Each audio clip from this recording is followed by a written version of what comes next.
Salut, c'est Anthony.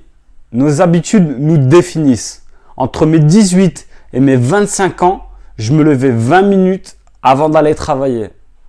20 minutes où je me levais, je brossais mes dents, je préparais mes affaires, puis je montais dans ma voiture, j'allais travailler, arrivé là-bas, je m'habillais, puis je courais jusqu'à mon poste, puis la sonnette sonnait et puis le travail commençait.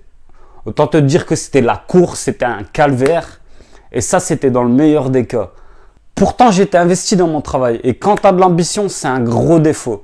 Mais c'est difficile de changer une habitude parce que souvent, c'est ancré depuis des années. À la fin de la vidéo, je te partagerai 5 habitudes positives et 5 habitudes négatives courantes. Aujourd'hui, je me lève 1h30 avant d'aller travailler et je fais tout un tas de choses comme écrire une vidéo ou lire sur le bonheur. Je me lève plus juste pour aller travailler. Je me lève pour avoir une vie avant le travail. Surtout si tu as des enfants, ça te permet d'avoir un moment seul, intime avec toi-même. Alors, ce qui m'a aidé, c'est le pourquoi. Pourquoi je vais me lever tôt? Pourquoi je vais changer ou créer une habitude? Il te faut un pourquoi, quelque chose qui te parle, quelque chose qui a du sens pour toi. Il y a quelques petites choses à savoir sur les habitudes. Une habitude met en moyenne 66 jours pour être acquise et pas 21.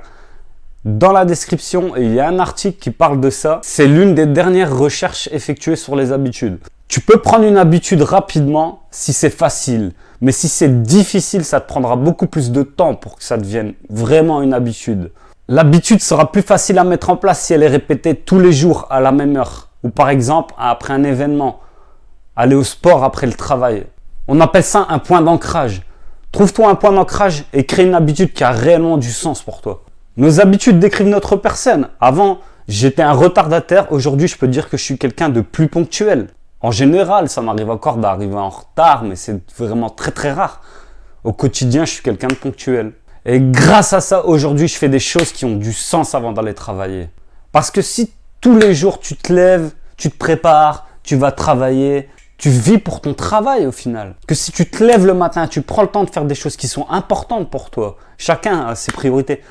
Ça change ta vie parce que tu commences ta journée par ce qui est réellement important pour toi. Le travail, c'est quand même secondaire dans une vie. En créant une habitude, on construit une qualité, un caractère. Elles sont le reflet de notre personne.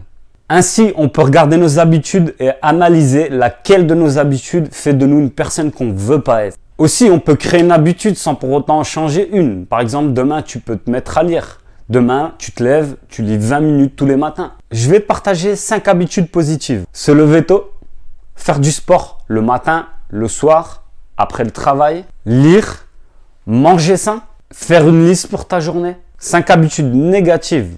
Être en retard, procrastiner, scroller son téléphone au réveil, manger trop et compter sur les autres pour faire les choses à ta place. Alors toi, quelle habitude a du sens pour toi? Partage-la moi dans les commentaires. En conclusion, les habitudes nous définissent. Par exemple, ponctuel. Il te faut un pourquoi pour trouver du sens. Le mieux, c'est d'avoir un point d'ancrage le matin, le soir, après le travail, après manger. Les habitudes sont parfois difficiles à prendre, c'est un fait. Mais les choses difficiles à acquérir sont agréables à vivre. Voilà, si tu as apprécié la vidéo, n'hésite pas à t'abonner, à cliquer sur la cloche des notifications pour ne pas rater mes vidéos. Crée la vie qui t'inspire. Je te dis ciao, à la prochaine.